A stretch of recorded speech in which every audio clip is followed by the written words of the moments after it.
ဟုတ်ကဲ့ဒီဗီဒီယိုလေးကတော့ကျွန်တော်တို့ Pioneer မြန်မာကုမ္ပဏီမှာတိုက်ကြီးမြို့မှာရှိတဲ့နန်းတော်ကုန်းဆိုတဲ့ရွာလေးမှာ demonstration ပြပွဲအနေနဲ့ပြုလုပ်ခဲ့တဲ့ဗီဒီယိုလေးပဲဖြစ်ပါတယ်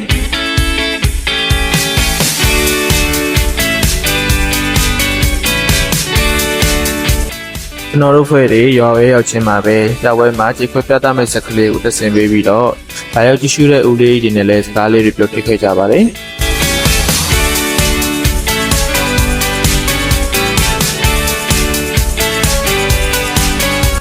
ရွာသူရွာသားတွေကလည်းစိတ်ဝင်စားနဲ့လာရောက်ကြည့်ရှုပေးကြပါတယ်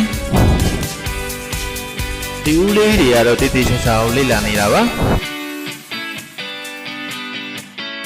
ကျွန်တော်တို့ဖွဲ့တွေရွာသူရွာသားတွေနဲ့စတင်မိတ်ဆက်ခဲ့ပြီးတော့ကျွန်တော်တို့ရဲ့ဆက်အကြောင်းတွေကိုရှင်းပြပေးခဲ့ပါတယ်ဗျဟုတ်ကဲ့ရှင်ဟုတ်အဒီလုပ်ငန်းတော့ဒီဆက်ကလေးကဘယ်လိုလဲဆိုလို့ရှိရင်2025မှာနောက်ဆုံးပေါ်ထွက်ထားတဲ့အမှုန့်ကျိတ်ဆက်တွေက function အမြင့်ဆုံးပဲအဲ့ဒီ1ဆိုတဲ့တက်တလုံးနဲ့နေ function 10မျိုးလုပ်ပေးတာသူ့မှာကထူးခြားချက်ဒီစပားကျိတ်ဆက်အမှုန့်ကျိတ်ဆက်နဲ့အပြင်မျိုးသားဆက်ကလေးပါပါတယ်ခုညီမလေးယူလာတဲ့ဒီဆက်ကလေးကတော့7-in-1ဆိုတဲ့ဒီဆက်ကလေးပေါ့နော်ကိုမဆက်အကြောင်းလေးတွေရှင်းပြပြီးရတဲ့ကျွန်တော်တို့တွေစပားစတင်ကြေခွဲပြသပေးခဲ့ပါတယ်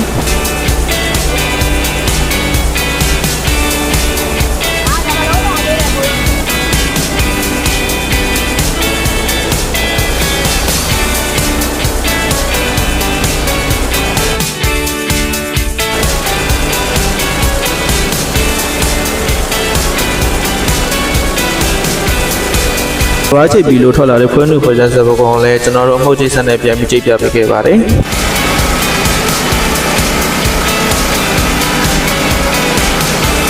ဒါလေးကတော့ဖွင့်နှုတ်ဖွဲ့စပ်စပကောင်ရောကြိတ်ပြီးတော့ထွက်လာတဲ့အမှုတ်လေးပဲဖြစ်ပါတယ်ဟုတ်တချို့ကြတော့အငန်းကိုညက်တာလိုချင်တယ်နည်းနည်းတော့ site ကိုလိုချင်တယ်ဆိုရင်တော့ညက်တယ်ဟာဒီမှာရှိဒါဆိုလို့ရှိရင်ကိုမလိုချင်တဲ့ point စိတ်ဒါတော့သူ့ဖက်နည်းနည်းလေးစိတ်တယ်ရှင်မမစိတ်ထက်ပါဒီလိုလေးတော့ဒီမှာပဲဆုံးသက်လိုက်ပါတယ်ဒါကြောင့်ကြည့်ရှုပေးတဲ့တယောက်ချင်းစီတိုင်းကိုကျေးဇူးတင်ပါတယ်